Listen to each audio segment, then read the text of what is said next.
আপোনালোকৰ মনত আছে 2021 চনত ভাৰতীয় জনতা পাৰ্টি আৰু আমাৰ মিত্ৰ দলে যেতিয়া নিৰ্বাচনৰ মাজলৈ আমি গৈছিলোঁ তেতিয়া অসমৰ ৰাইজক আমি দুটা প্ৰতিশ্ৰুতি দিছিলোঁ যে 1 লাখ চৰকাৰী চাকৰি আমি নিয়োগ কৰিম আৰু দ্বিতীয়তে 2 লাখ যুৱক যুৱতীক আমি আত্মসংস্থাপনৰ পথ দেখুৱাম। আজি আপোনালোকে দেখা পাইছে যে চাওঁতে চাওঁতে 1 লাখ নিযুক্তিৰ পৰিৱৰ্তে আজি আমি ইতিমধ্যে 1,40,000 নিযুক্তি সম্পন্ন কৰিছোঁ আৰু 2 লাখ নিযুক্তিৰ ফালে আজি আমি ধাৱমান হৈছোঁ। যোৱা কেইটামান দিনত ADRE Assam direct recruitment examination শিক্ষকৰ নিযুক্তি আৰু বৰ্তমান অসমৰ প্ৰত্যেকখন জিলাতে চলি থকা আৰক্ষীৰ নিযুক্তিৰ প্ৰক্ৰিয়া আদিয়ে অসমৰ যুৱক যুৱতীৰ মাজত এটা ভাবিব নোৱাৰা আত্মবিশ্বাস আনি দিছে।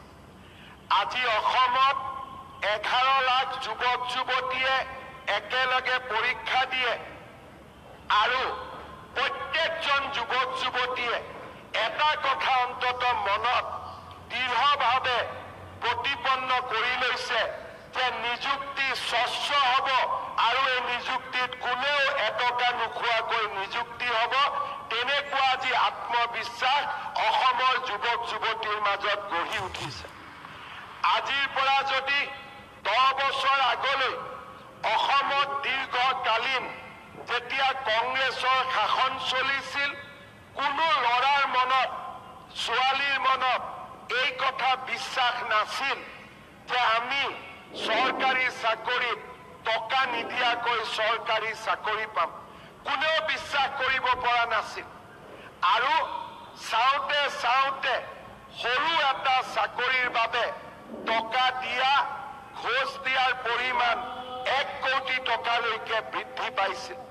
কংগ্ৰেছৰ দিনত APSCত এনেকুৱা ব্যক্তিক অধ্যক্ষ কৰি দিয়া হৈছিল যে যাৰ জীৱনত এটাই মাত্ৰ ব্ৰত আছিল যে নিবনুৱা ল'ৰা ছোৱালীৰ পৰা কেনেকে টকা লুণ্ঠন কৰিব পাৰি, কেনেকৈ ধন লুণ্ঠন কৰিব পাৰি।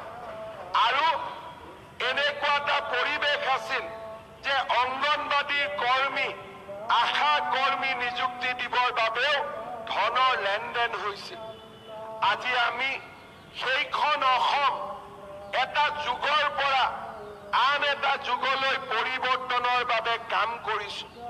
কংগ্ৰেছৰ দিনত থকা পংকিলতাক আঁতৰাই আজি আমি স্বচ্ছতাৰ এটা নতুন দিগন্তলৈ গতি কৰিছোঁ। কোনোবাই সুধিছে যে আমাক প্ৰশ্ন কাকতখন ঘৰত আনিব দিব লাগে, আমি কৈছোঁ ঘৰলৈকে লৈ যাওক। কোনোবাই কৈছে যে আমাক OMR চিটখন চাব দিব লাগে, আমি কৈছোঁ সেইখনো লৈ যাওক। ক'তো কোনোবাই সুধিছে যে আমাক প্ৰশ্ন কাকতখন ঘৰত আনিব দিব লাগে, আমি কৈছোঁ ঘৰলৈকে লৈ যাওক। কোনোবাই কৈছে যে আমাক OMR চিটখন চাব দিব লাগে, আমি কৈছোঁ সেইখনো লৈ যাওক। ক'তো কোনোবাই কৈছে যে প্ৰশ্নৰ উত্তৰ কেইটা আপোনালোকে এনসাৰ কিটো ঠিক কৰি বনাইছে নে নাই তাকো আমি চাব খুজিছোঁ, আমি কৈছোঁ সেইটোও চাই লওক। স্বচ্ছতাৰ এটা নতুন দিগন্তলৈ আমি গতি কৰিছোঁ। আজি অসমৰ যুৱক যুৱতীৰ মাজত এটা ভাবিব নোৱাৰা আত্মবিশ্বাস আহি পৰিছে। ঋণাত্মক পৰিৱেশবিলাক সলনি হৈছে আৰু লাহে লাহে এটা আন্দোলন বিবৰ্জিত পৰিৱেশত আমাৰ ৰাজ্যখনলৈ স্থায়ী শান্তি আৰু বিকাশৰ ধাৰা উভতি আহিছে। মই 3 বছৰ আগতে এই খেলপথাৰত যেতিয়া স্বাধীনতা দিৱসৰ পতাকা উত্তোলন কৰিছিলোঁ তেতিয়া মই ৰাইজক এটাই আহ্বান জনাইছিলোঁ যে আমাক এটা আন্দোলন বিবৰ্জিত পৰিৱেশ দিয়ক, আমি অসমত এক নতুন দিগন্তলৈ লৈ যাম। আজি আপোনালোকে দেখিছে ৰাজহুৱা খণ্ডত নিযুক্তি হওক, অসমত উদ্যোগীকৰণ উৎপাদনৰ বাতাবৰণ হওক বা আত্মনিৰ্ভৰ অসমৰ ফালে এক নতুন যাত্ৰা, সোণসেৰীয়া যাত্ৰা আমি আটাইবিলাকতে আজি সফল হ'ব পাৰিছো। মই নিজেও গম পোৱা নাছিলো যে আমি কিমান সফল হৈছো। যোৱা পৰহি দিনাখন অসমৰ জাগিৰোডত ছেমি কণ্ডাক্টৰ ইণ্ডাষ্ট্ৰী আমি আনিছিলো। ময়ো গম পোৱা নাছিলো যে কিমান ডাঙৰ ইণ্ডাষ্ট্ৰী আমি অসমত আনিছিলো। কিন্তু যোৱা পৰহি যেতিয়া কৰ্ণাটকৰ মন্ত্ৰী এজনে কান্দিব আৰম্ভ কৰিলে যে কৰ্ণাটকৰ পৰিৱৰ্তে অসমত কিয় এই উদ্যোগ গ'ল, তেতিয়া মই বুজি পালো যে অসমে আজি এক নতুন দিগন্তলৈ গতি কৰিছে আৰু কৰ্ণাটকৰ দৰে ৰাজ্যয়ো আজি অসমৰ সফলতাত ঈৰ্ষান্বিত হ'বলগীয়া হৈছে। তাতকৈ মোৰ জীৱনত আন ডাঙৰ প্ৰাপ্তি আন একোৱেই হ'ব নোৱাৰে, তাক মই বিশ্বাস কৰোঁ। আজি আমি ইমান দিনে অভিযোগ কৰিছিলো যে কৰ্ণাটকত উদ্যোগীকৰণ হৈছে, অসমত কিয় উদ্যোগীকৰণ হোৱা নাই। আজি কৰ্ণাটকৰ মন্ত্ৰীয়ে আজি ৰাজহুৱাভাৱে কান্দিব আৰম্ভ কৰিছে যে অসমত কিয় উদ্যোগ হৈছে, কৰ্ণাটকত কিয় উদ্যোগ হোৱা নাই।